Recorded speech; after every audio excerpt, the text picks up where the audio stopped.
মাননীয় প্রতিমন্ত্রী ওয়াসিকা আয়েশা খান, মহিলা আসন 47। আপনার সময় 5 মিনিট। আসসালামু আলাইকুম মাননীয় স্পিকার, দ্বাদশ জাতীয় সংসদের প্রথম অধিবেশনে মহামান্য রাষ্ট্রপতির ভাষণের উপর বক্তব্য প্রদানের সুযোগ প্রদান দেয়ায় আপনার প্রতি গভীর কৃতজ্ঞতা জানাচ্ছি।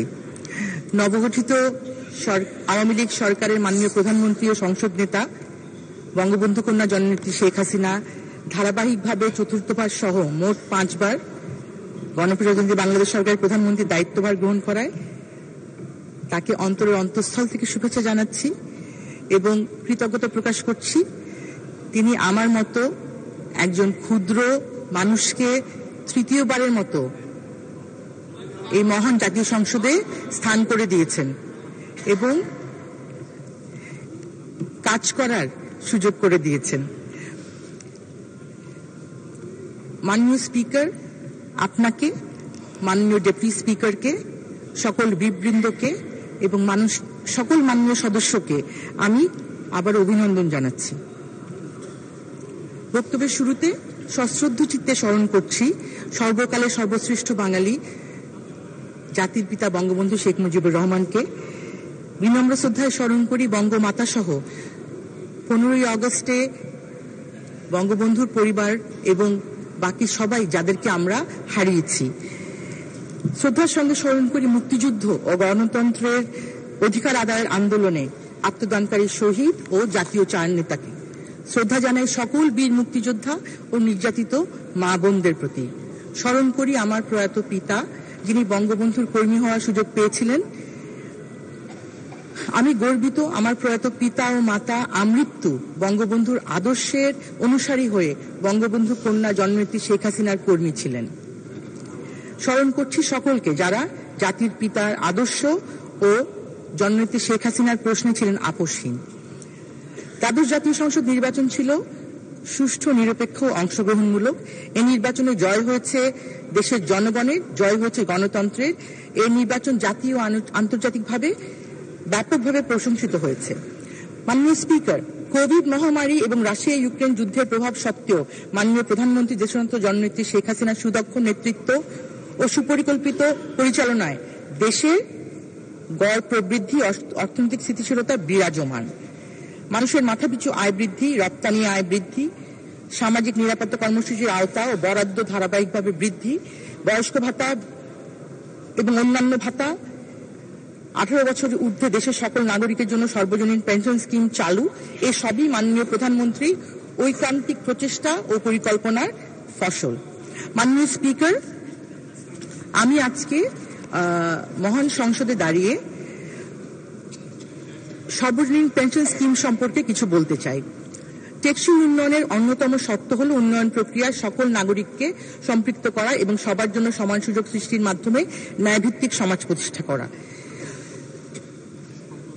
বঙ্গবন্ধুর বৈষম্যহীন সমাজ প্রতিষ্ঠার স্বপ্ন বাস্তবায়নে তারই সুযোগ্য কন্যা মাননীয় প্রধানমন্ত্রী বয়স্ক জনগোষ্ঠীকে একটি টেকসই ও সুসংগঠিত সামাজিক নিরাপত্তা কাঠামোর আওতায় আনয়নের প্রথম উদ্যোগ গ্রহণ করেন। এর ধারাবাহিকতায় সর্বজনীন পেনশন ব্যবস্থাপনা আইন 2023 প্রণীত হয়, যার অধীনে মাননীয় প্রধানমন্ত্রী গত 17 আগস্ট 2023 তারিখে সর্বজনীন পেনশন কার্যক্রমের শুভ উদ্বোধন ঘোষণা করেন। মাননীয় প্রধানমন্ত্রীর এই উদ্যোগ বাংলাদেশের ইতিহাসে একটি যুগান্তকারী জনকল্যাণমুখী পদক্ষেপ, যা সকল নাগরিকের অবসরকালীন আর্থিক মুক্তির সনদ হিসেবে বিবেচিত হবে। ইতিমধ্যে জাতীয় পেনশন কর্তৃপক্ষ প্রতিষ্ঠা করে মাননীয় প্রধানমন্ত্রীর লক্ষ্য স্মার্ট বাংলাদেশ বাস্তবায়নের সাথে সঙ্গতি রেখে সম্পূর্ণ আইটি প্ল্যাটফর্মে সর্বজনীন পেনশন ম্যানেজমেন্ট সিস্টেমটির উন্নয়ন করা হয়েছে। যে কোনো ব্যক্তি www.upension.gov.bd ওয়েবসাইট ভিজিট করে সহজেই স্বয়ংক্রিয়ভাবে সর্বজনীন পেনশন স্কিমের নিবন্ধন কার্যক্রম সম্পাদন এবং online banking, credit card, debit card ও মোবাইল ফাইন্যান্সিয়াল সার্ভিসের মাধ্যমে অর্থ পরিশোধ করতে পারেন। মাননীয় স্পিকার, সর্বজনীন পেনশন স্কিমের মধ্যে আছে প্রবাস, প্রগতি, সুরক্ষা, সমতা। একটি উন্নত রাষ্ট্রকে কেবল জিডিপির প্রবৃদ্ধি, জিডিপির আকার ও জনগণের মাথাপিছু আয় দ্বারা সবসময় সংজ্ঞায়িত করা যায় না।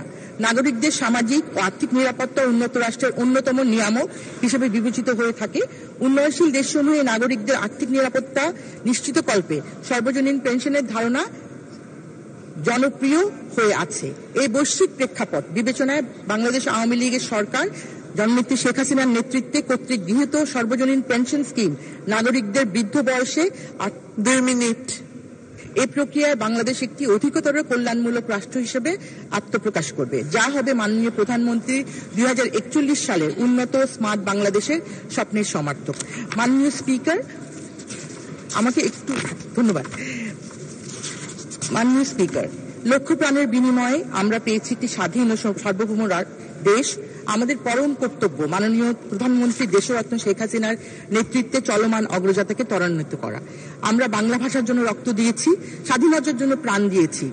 গণতন্ত্র প্রতিষ্ঠায় রাজপথ রঞ্জিত করে অসীম বন্ধুর পথ পাড়ি দিয়ে এখন শেখ হাসিনার নেতৃত্বে আমাদের পথ চলা।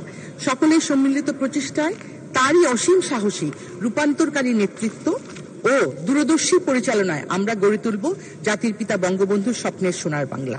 মাননীয় স্পিকার, প্রথম পঞ্চবার্ষিকী পরিকল্পনার মুখবন্ধে শেষ অংশে বঙ্গবন্ধু বলেছিলেন, কোর্ট, কোন পরিকল্পনায় যতই ভালোভাবে প্রণয়ন করা হোক না কেন বাস্তবায়ন করা যাবে না যদি না সে দেশের মানুষের দিক থেকে কঠোর পরিশ্রম এবং আত্মত্যাগের সম্পূর্ণ অঙ্গীকার না থাকে।